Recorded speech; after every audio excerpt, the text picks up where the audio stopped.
El 19 de mayo de 1986 se registró en Brasil uno de los avistamientos más significativos de todo el mundo, la llamada Noche Oficial de los OVNIs. Este caso fue uno de los presentados en junio de 2022 en una audiencia del Senado de Brasil para analizar el fenómeno OVNI. La exposición estuvo a cargo de Jackson Luis Camargo, gerente de tecnologías de la información y especialista en análisis de documentación oficial. La Noche Oficial de los OVNIs duró 13 horas y el evento fue presenciado por miles de personas de todas las edades, civiles y militares.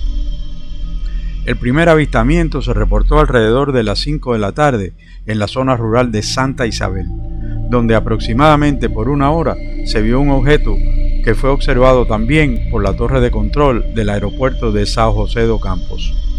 El operador de turno, el sargento Sergio Mota da Silva, notó que no era normal lo que estaba observando, pues el objeto estuvo parado mucho tiempo en una posición, como un faro rojo detenido en el cielo.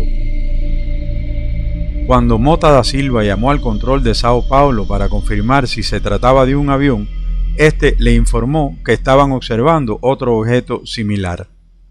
Posteriormente comenzaron a reportarse más avistamientos. Alrededor de las 20 horas aparecieron más objetos en la región de São José dos Campos y más fueron reportados por las tripulaciones de aviones en tránsito de Río de Janeiro a Sao Paulo. Cerca de las 21 horas, el coronel Osiris Silva, quien fue presidente de Petrobras y ministro de Infraestructura, estaba pilotando un avión con el copiloto Alcil Pereira da Silva, cuando observaron varios objetos, uno de ellos especialmente grande. Camargo explicó que los testigos desde tierra calcularon que el ovni visto por el coronel Osiris tenía unos 1500 metros de diámetro y era seguido por otros más pequeños, como una nave nodriza. La Fuerza Aérea reportó en total 21 objetos que fueron registrados en los radares y confirmados visualmente por los militares en los estados de Sao Paulo, Río de Janeiro, Minas Gerais y Goiás.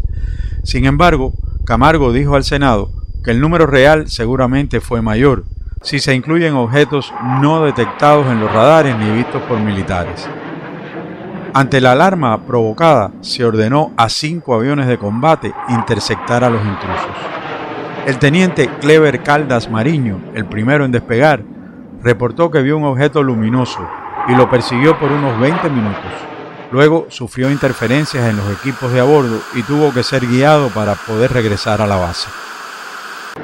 También el capitán Márcio Brizola Jordão dijo que en un momento se colocaron 13 objetos en la cola de la aeronave y mostraron un comportamiento que excluye la posibilidad de que fuera un fenómeno natural.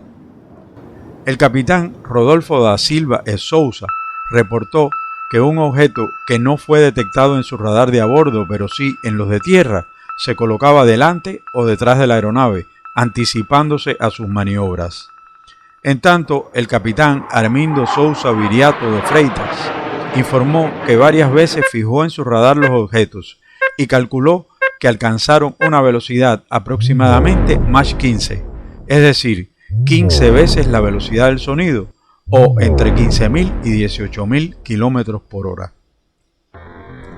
Varios testigos coincidieron en que las naves podían volar en zigzag y girar en ángulo recto a velocidades increíbles.